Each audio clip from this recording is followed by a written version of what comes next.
കണ്ടു പഠിക്കുക. എങ്ങനെയൊക്കെ വല്ലതും ഉണ്ടാക്കി തരണം മനുഷ്യന് തിന്നാൻ കൊള്ളാവുന്ന പോലെ. അമ്മ എന്നെ ഇതുവരെ എഴുന്നേറ്റില്ലേ? അമ്മയ്ക്കൊന്നും കഴിക്കാൻ വേണ്ടേ? എനിക്കൊന്നും വേണ്ട. അങ്ങനെ പറഞ്ഞാൽ എങ്ങനെയാ അമ്മേ? എന്നേലും കഴിക്കണ്ടേ? ഇച്ചിരി റെസ്റ്റ് എടുക്കട്ടെ.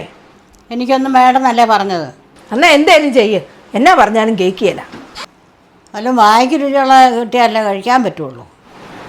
ഇതെന്നെ രാവിലെ അമ്മയും മോളും കൂടി ഒരു ബഹളം. ഓ ഒന്നും പറയണ്ട. എന്നാ അമ്മേ, എന്നാ പറ്റി? എന്നാ പറയാനാ? ഒന്നും കൊടുത്താലും അമ്മയ്ക്ക് ഇഷ്ടപ്പെടത്തില്ല. എന്നിട്ട് എപ്പോഴും ക്ഷീണമെന്നാ പറയുന്നത്. വല്ലതും കഴിച്ചാലല്ലേ ക്ഷീണം മാറുള്ളൂ. അതാണ് പ്രശ്നം. അത് ഞാൻ സോൾവ് ചെയ്യാം. അമ്മമ്മേ, എന്നാ പരിപാടി? നീ എപ്പോഴും വന്നേ? ഞാനിപ്പോ വന്നതേ ഉള്ളൂ. എന്നാ പറ്റി മുഖം ആകെ വീർത്തിരിക്കുന്നേ? ഒന്നും ഇല്ലടി വച്ചേ. ഇവിടെ ഉണ്ടാക്കുന്നതൊന്നും എനിക്ക് കഴിക്കാനും പറ്റുന്നില്ല. വായിക്ക് രുചിയില്ല. എനിക്കൊട്ട് ഇഷ്ടപ്പെടുന്നുമില്ല. അത്രയല്ലേ ഉള്ളൂ? അമ്മമ്മ ഇതൊന്ന് കഴിച്ചു നോക്കി. ഞാൻ കൊണ്ടുവന്നത് ഇതെന്നെ ചപ്പാത്തിയോ? എനിക്കങ്ങും വേണ്ട.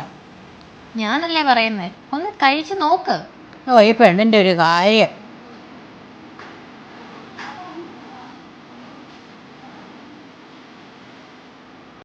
കൊള്ളാമല്ലോടി വെച്ചേ. എങ്ങനെയുണ്ട്? ഇത് കൊള്ളാം. ഇങ്ങനെ വല്ലതാണേ ഞാൻ തിന്നാം. എനിക്കിഷ്ടപ്പെട്ടു. എൻ്റെ അമ്മയോടും കൂടെ ഒന്ന് പറഞ്ഞിട്ട് പോയത് എങ്ങനെ ഉണ്ടാക്കുന്നതെന്ന്. ആയിക്കോട്ടെ, പറഞ്ഞേക്കാം. മോള് കഴിക്കും. ഇതെങ്ങനെ സംഭവിച്ചു?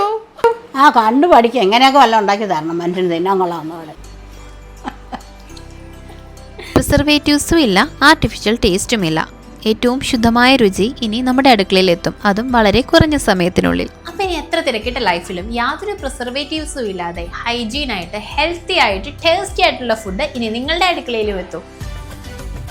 ഹാഫ് കുക്ക്ഡ് ചപ്പാത്തി, പൂരി, ദോശമാവ്, ഇഡ്ഡലിമാവൊക്കെ വളരെ കുറഞ്ഞ സമയത്തിനുള്ളിൽ സ്വാദോടെ എത്തിക്കുവാൻ Pavithram food products, product of purity.